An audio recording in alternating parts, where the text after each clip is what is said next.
What's going on, y'all? Blue Falcon here, coming to you with another video.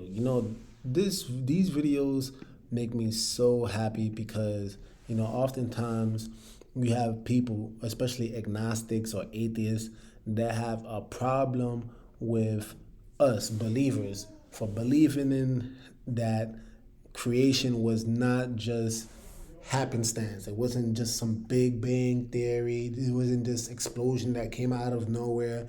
That the creation was actually a very thoughtful and intentional process.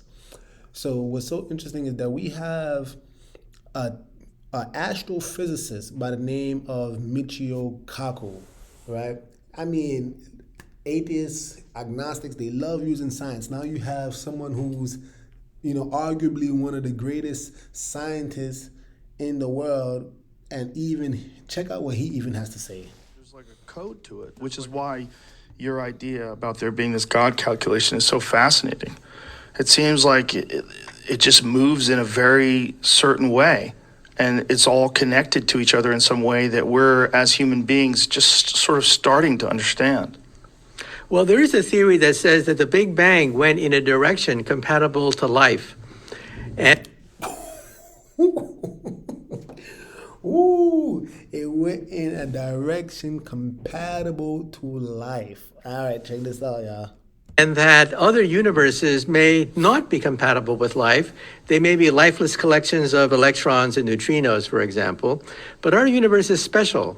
Our universe has stable protons, out of which you could create atoms, out of which you could create DNA, out of which you can create people. How many universes have that property? So string theory, for example, gives you other universes which are probably dead universes, universes which have no life. But our universe has stable protons, stable DNA, stable forms of life. So our universe is rare. So Interesting.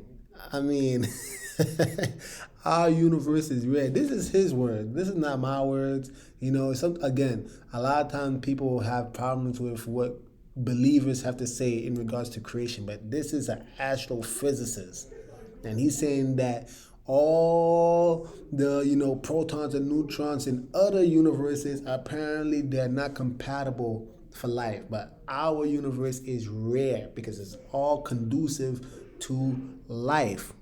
It's all conducive to, and I've always thought about that. I mean, every explosion in the world, every explosion that we know, always creates chaos and devastation. Yet the Big Bang Theory is the only explosion that created perfect harmony. The planets rotate, if you want to believe that the planets rotate around the sun perfectly in alignment. The moon around the earth. It's all perfect. It's all intelligent, intentional. Hey, I don't know, guys. this is called the the anthropic principle, the feeling that our life is not random. Our universe is special. Our universe is special in the sense that it didn't have to have life, but it does. And life in a spectacular array of diversity. So our universe really is special. But is it special because we don't know of any other universes? Yeah, but the other universes that we played with, mathematically speaking, are not compatible with life. Stars burn out too quickly. Galaxies simply fall apart. Protons disintegrate. It's very hard to create a universe which is stable. So some people think that our universe is special among all the different kinds of universes, that our universe is unique because it's compatible with stable protons and DNA. You see, so can you see that? I mean, and I don't know, I can't verify this, but apparently this man has studied multiple universes. The multiverse. I thought this was something, relegated to like fiction, like, the Marvel and DC and all these other stuff. But no, this is apparently he's been studying the multiverse, and he's saying in all these other universes, there is no life.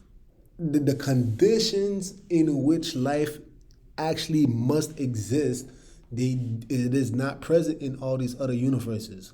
Yet we have our universe. Everything is perfectly aligned and conducive for life. And this is the thing what's so interesting, because you have people like Joe Rogan, which I've seen him in times past. Whenever people talk about God, he tends to push back really hard.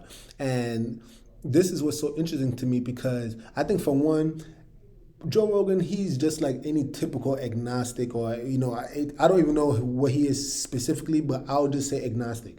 And he engages in the same rhetoric that most agnostics, engage in. Especially, they try to resort to science. This is what makes this so ironically beautiful, because here you have someone who actually is, to some extent, at the epitome of scientific knowledge, of scientific revelation, and here he is literally, and what's so beautiful, he hasn't even mentioned in the word God.